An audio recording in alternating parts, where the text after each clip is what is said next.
Evelyn Nesbit unwillingly found herself in the middle of the trial of the century when her husband murdered a man in the middle of a crowded theater.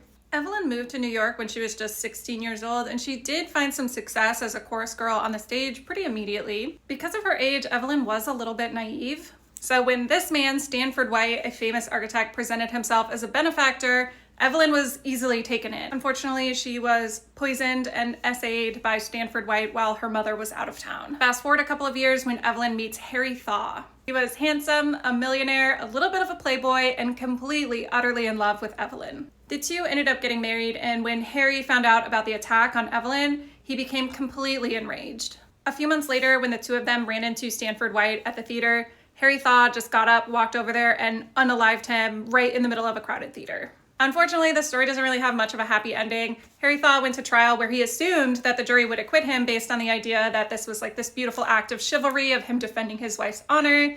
And half of the jury did agree with that, and the other half didn't.